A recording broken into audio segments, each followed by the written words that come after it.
और ऐसे एक पुण्य आत्मा जो है परमात्मा में विलीन हो जाती है।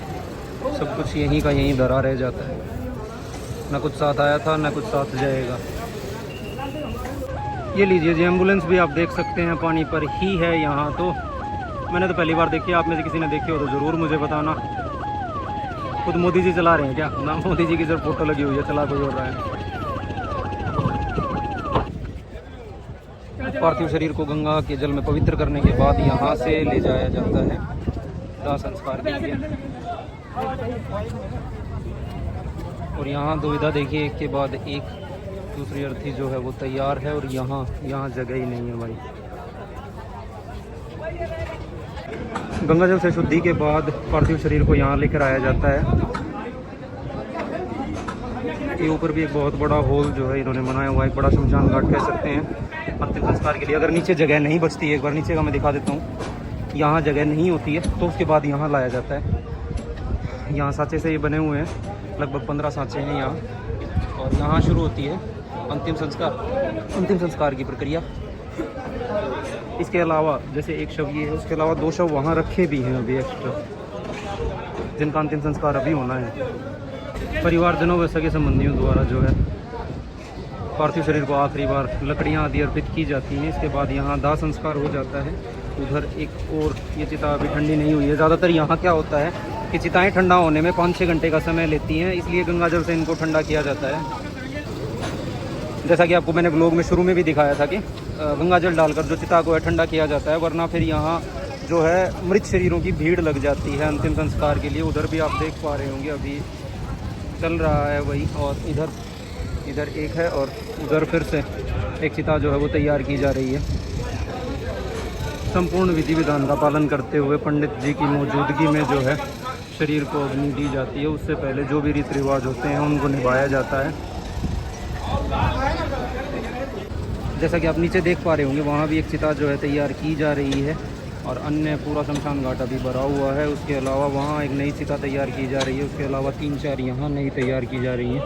तो ये सब देख पाना अपने आप में एक अलग आत्मिक सुख को जन्म देने वाला होता है। और यहाँ पता चलता है कैसे आत्मा का एक छोटा सा अंश परमात्मा में विलीन होने में कितना सा समय लेता है। ज़िंदगी की भागदौड़ से परे ये जगह संपूर्ण सुखदायक है। अपने आप में जो मानसिक सुख है वो इस जगह से आपको प्राप्त हो सकता है। जीवन में एक बार काशी ज़रूर आएँ। काशी आना है, मणिकर्णिका घाट पे एक बार ज़रूर आना है। थोड़ा सा मोह माया से आप भी दूर हो पाएंगे।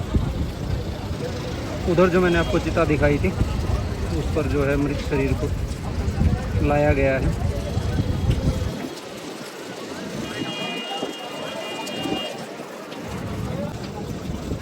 अपने ही प्रियजनों को यूँ मुखाग्नि देना वैसे तो अपने आप में आपको क्रोध, भय, लोभ आदि से दूर करने के लिए संक्षिप्त मालूम पड़ता है। ये अनुभव पाने के लिए आप इस जगह पर आ सकते हैं, क्योंकि काशी के मणिकर्णिका घाट को एक जो है महाशमशान माना जाता है। यहाँ 24 घंटे आपको चिताएं जलती हुई दिखती रहेंगी।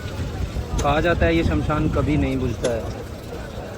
और इस प्रकार से कुछ दाह संस्कार की जो है अंतिम रस्म को जो है निभाया जाता है।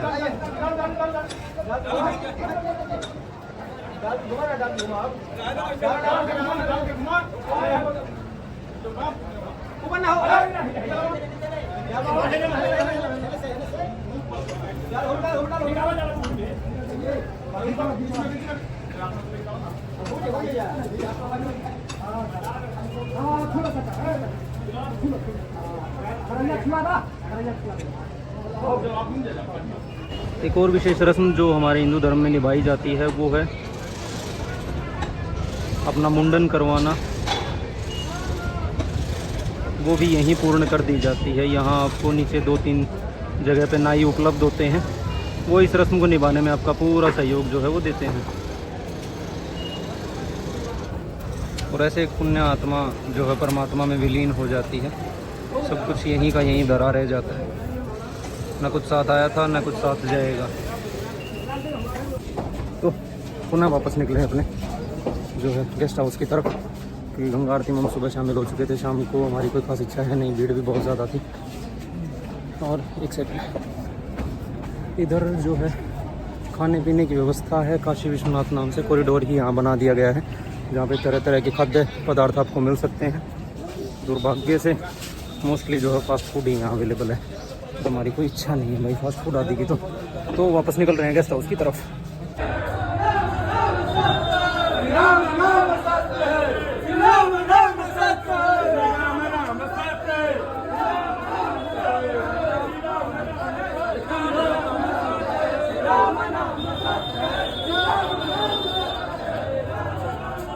तो ऐसे ही हर समय ये गलियां जो है गूंजती रहती हैं। आप ये पूरा व्लॉग उसमें देख पाएंगे। मणिकर्णिका घाट पे मैं स्पेशली अलग से व्लॉग बनाऊंगा, उसमें आप ये सब देख पाएंगे। तो जी रात के बज रहे हैं 8 और आज अमावस्या की रात है और हम निकल रहे हैं घाट की तरफ। घाट पर काफ़ी ज़्यादा एक्टिविटी होती है, एनर्जी लेवल्स भी इन दिनों कुछ ज़्यादा हाई रहते हैं। तो आज की रात मतलब आधी रात तक तो लगभग हम वहीं व्यतीत करने वाले हैं।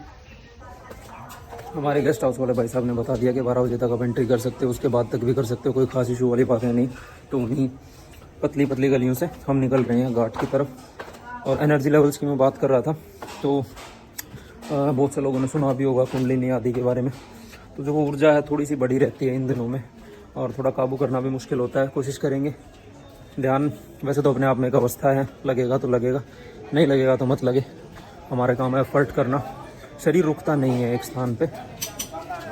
समस्या ये रहती है जब हम रुक नहीं पाते हैं, बेचैन से रहते हैं, तो चलते रहना ही इकलौता ऑप्शन होता है। तो चलिए, भीड़ काफ़ी हद तक कम हो चुकी है, चलकर देखते हैं घाट को। जैसा कि मैंने आपको बताया भी था कि बहुत ही पावन दिन है अमावस्या का, और आप वहाँ देख पाएंगे कोने में एक बाबा जी ऑलरेडी ध्यान में बैठे हुए हैं, वो बैठे, और एक ये बैठे हुए हैं। तो ध्यान का अवसर है बहुत ही अच्छा, हम भी उसी अवसर के चलते यहाँ आए हैं।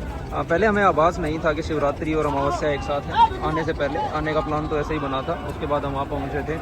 तो अभी चिताएं एक के साथ एक बहुत सारी यहाँ पर सुलग रही हैं। उसके अलावा ऊपर जो कॉरिडोर आप देख रहे हैं वहाँ भी अभी अंतिम संस्कार का सिलसिला चल रहा है। और अमावस्या की रात तो भैया बड़ी लंबी रहती है अक्सर।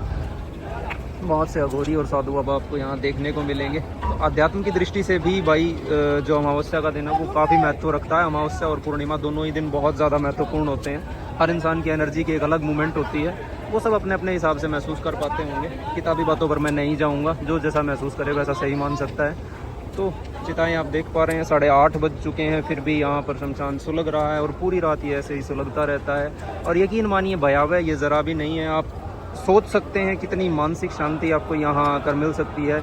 ये चीज़ आपको दुनियादारी के मोह, लोभ, भय आदि से दूर करती है। मौत का भय आपके अंदर से ये चीज़ निकाल देती है और जीवन को आप सुकून से जीना व एक अलग दृष्टि से देखना सीख पाते हैं। यहाँ आप देख पा रहे होंगे बिल्कुल नई एक चिता जो है अभी बनाई गई है। उधर एक सुलग रही है, उधर 2 और सुलग रही हैं, और उधर जो है मृतकों को तैयार किया जा रहा है अंतिम संस्कार के लिए। सबसे पहले जैसा कि मैंने आपको बताया था, गंगा में उनकी डुबकी लगवाई जाती है अंतिम शुद्धि के लिए। उसके बाद ही उनका दाह संस्कार जो है यहाँ पर किया जाता है। ये चिताएँ बनाने का कार्य, रख रखाव का कार्य भाई सैकड़ों कर्मचारी यहाँ प्रतिदिन कार्य करते रहते हैं। 24 घंटे इनका काम कभी भी नहीं रुकता है। धर्म के प्रति इन लोगों की लगन देखते ही बनती है। आस्था का जो भाव आपको यहाँ देखने को मिलेगा वो शायद ही कोई मंदिर आपको दे पाए। और रात के समय सभी पर्यटकों को एक तरफ करके और दूसरी तरफ सफाई का कार्य चलता है। वहीं गंगा मैया की भी सफाई का कार्य चल रहा है। क्या ये मशीन आपने ज़िंदगी में पहले कभी देखी? मेरा तो ये पहला अनुभव है। ये जो आप सामने जो ये तैरती हुई नौका देख पा रहे हैं, ये भाई स्पेशली सफाई के लिए बनाई गई है। और इधर आप भीड़ दे सकते हैं क्योंकि उधर का जो एरिया है उसको क्लोज़ कर दिया गया है। वहाँ वो पुलिस वाले खड़े हैं भाई साहब, उन्होंने उधर जाने से मना कर रखा है, रोक रखा है सभी को, क्योंकि इस समय थोड़ा सा सफाई का कार्य होता है। थोड़ी सी गंदगी तो भाई देखो इतने पर्यटक हैं होनी स्वाभाविक सी बात है, इसको रोका नहीं जा सकता है। बाकी नज़ारा अत्यंत मनमोहक है इस समय का। और ऊपर की तरफ आप देखें तो मंदिर की सजावट भी देखते ही बन रही है। रात के होने लगे हैं 9:15। आप देख पा रहे होंगे यहाँ का माहौल। नई चिताएँ अभी भी जल रही हैं। वैसे तो हमारे यहाँ विधान रहता है कि रात को अंतिम संस्कार नहीं करवाया जाता, किंतु यहाँ 24 घंटे ये सब जो है चलता रहता है।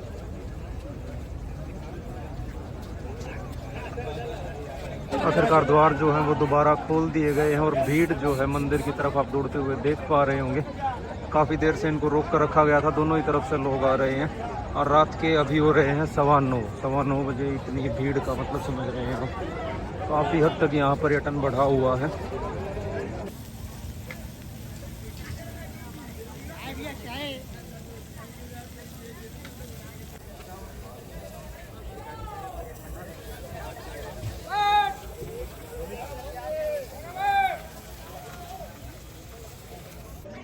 तो रात के लगभग 11 बजने को आए हैं और और भीड़ अभी भी यहाँ उतनी ही है। ये तो 24 घंटे चलने वाला कार्यक्रम है। हम निकले हैं वापस, चलते हैं अपने गेस्ट हाउस की तरफ। विचार तो यही है, कुछ देर की मानसिक शांति मिले तो हम वहाँ रुकेंगे, वरना आ भी जाएँ वापस।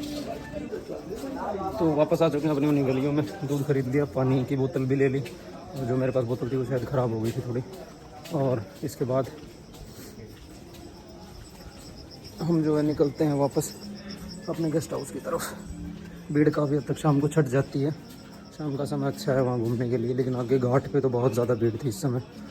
गलियाँ थोड़ी सी खाली हो जाती हैं, अरे कमाल की बात है, इस समय तक दुकानें हमें खुली मिली हैं। चलिए पहुँचते हैं, पहुँच के आगे की वार्तालाप करेंगे। यहाँ 4 मंजिलों पर चढ़ के आना भाई किसी महाभारत से कम नहीं है। और दिन भर में ये मान के चलो 15 किलोमीटर से ज़्यादा मैं आज पैदल भी चलाऊँ, ऐसा तो मेरा फ़ोन बता रहा है कि मैं चलाऊँ। और दूसरा, बाइक राइड हो गई मेरी लगभग 18-20 घंटे की, उसने भी काफ़ी थका दिया था। तो अभी जो है मसल सोरनेस, डिहाइड्रेशन, पता नहीं साथ में क्या क्या महसूस हो रहा है, पर कोई दिक्कत वाली बात नहीं, अभी यात्रा को जारी रखेंगे।